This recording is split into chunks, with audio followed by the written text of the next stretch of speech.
Welcome to फिंटोक्रेट्स। तो आज हम देखेंगे क्या बीसीजी फ्यूचर में आउट परफॉर्म कर सकता है।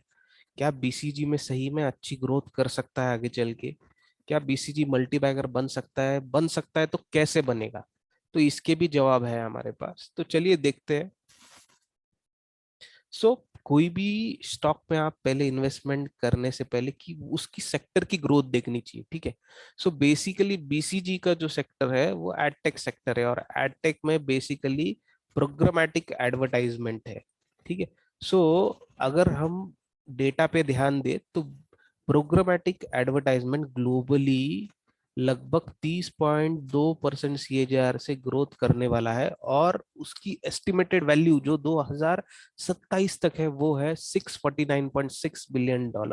यानी आप सोच सकते हो कि कितना मैसिव मार्केट होने वाला है ये, और इसका स्कोप बहुत ही बड़ा है। तो आप सोच सकते हो अगर बीसीजी सही में बराबर डायरेक्शन में जाता है तो कितना ग्रो कर सकता है, ठीक है।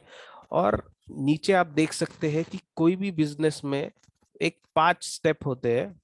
पहला हो ये देख सकते हैं आप, 5 स्टेप। पहला होता है लॉन्च। लॉन्च में ग्रोथ इतनी ज्यादा नहीं होती है, ठीक ठाक होती है। उ- उसके बाद ग्रोथ स्टेज जो होता है उसमें ग्रोथ बहुत अच्छी होती है, आप ये देख सकते हैं इसके बीच में। और उसके बाद एक शेकआउट स्टेज होता है जहाँ पे ग्रोथ एक लेवल पे आ जाती है। उसके बाद मैच्योरिटी स्टेज आ जाता है जहाँ पे कंपटीशन बहुत ज्यादा होती है, और कॉम्पिटिटर्स बहुत ज्यादा होते हैं। और एक स्टेज जहाँ पे प्रोडक्ट आउटडेटेड हो जाता है, डिक्लाइन पे आ जाता है, ठीक है। तो ये सेक्टर के हिसाब से अभी जो प्रोग्रामेटिक एडवर्टाइजमेंट है, तो ये सेक्टर जस्ट स्टार्ट हुआ है बूम होने को। तो आप सोच सकते हो कि कितना ग्रोथ बाकी है, यानी अगले 5 से 10 साल में बहुत ज्यादा ग्रोथ होने वाला है ये सेक्टर में, ठीक है। तो चलिए बीसीजी की ग्रोथ कैसे होगी ये भी इंपॉर्टेंट है। सेक्टर की ग्रोथ तो बहुत बढ़िया है, लेकिन बीसीजी की ग्रोथ कैसे होगी चलिए देखते हैं। सो एज पर बीसीजी के फाइनेंशियल्स पहले देखेंगे। बीसीजी के फाइनेंशियल 2021 में लगभग बीसीजी ने जो रेवेन्यू किया है वो 2855 करोड़, और जो प्रॉफिट किया है वो 483 करोड़ से, ठीक है।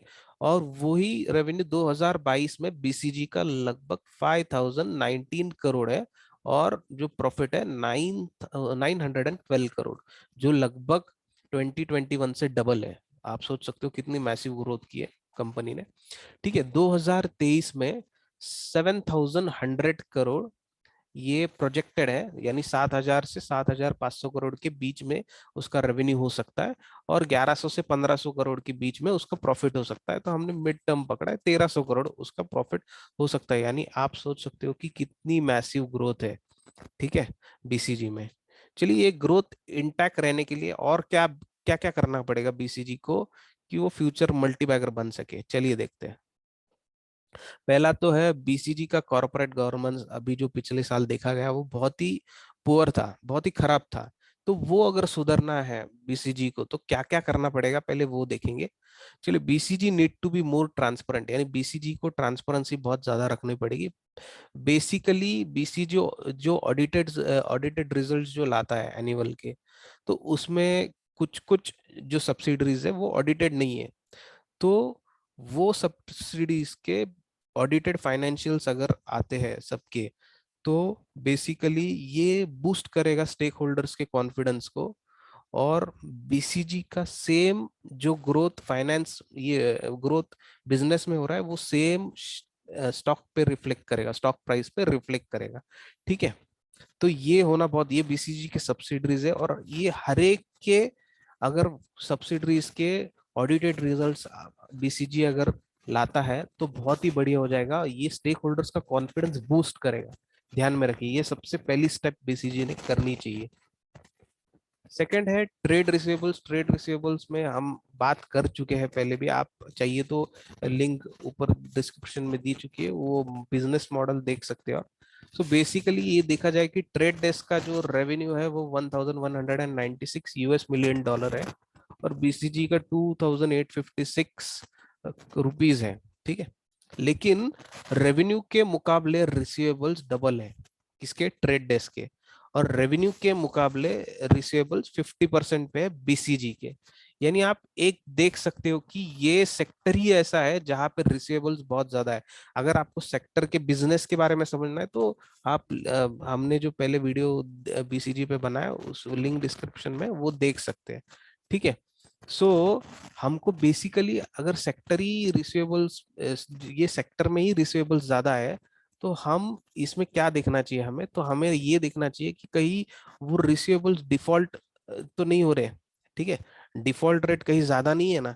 तो जब हमने बीसीजी की हिस्ट्री चेक की तो उसमें डिफॉल्ट रेट लगभग नेग्लिजिबल है। लगभग नेग्लिजिबल है, यानी इससे हमको क्या पता चलता है कि प्रोबेबिलिटी और इसका जो है वो बहुत लो है, रिस्क जो है, रिस्क प्रोबेबिलिटी बहुत ही लो है। तो ये एक पॉजिटिव नोट है बीसीजी के लिए। और दूसरा है एज पर मैनेजमेंट कमिटमेंट की ये फर्स्ट क्वार्टर तक बीसीजी फ्री कैश फ्लो जो है वो 500 करोड़ तक होने वाला है। फ्री कैश फ्लो बीसीजी के पास 500 करोड़ तक होने वाला है, ये बहुत ही पॉजिटिव बात है। कोई भी बिजनेस में अगर फ्री फ्री कैश फ्लो अगर जनरेट हो रहा है तो ये सबसे अच्छी बात होती है, ध्यान में रखिए।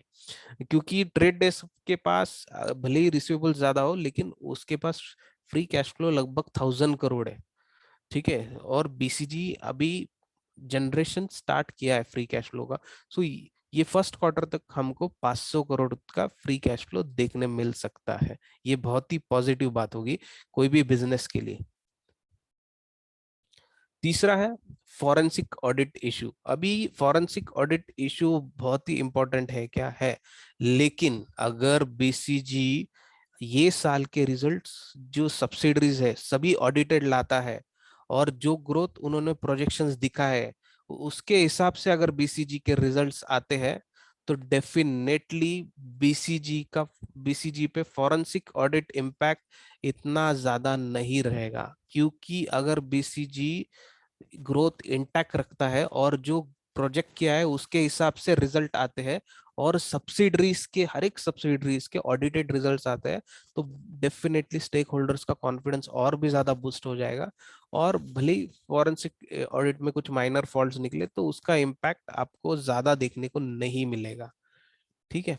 सो ये थे बीसीजी के मल्टीबैगर्स बनने के चांस, मल्टीबैगर बनने का इम्पैक्ट। सो दोस्तों, डेफिनेटली अगर आपको वीडियो अच्छा लगा हो तो सब्सक्राइब और लाइक कीजिए हमारे चैनल फिंटोक्रेट्स को। Thank you.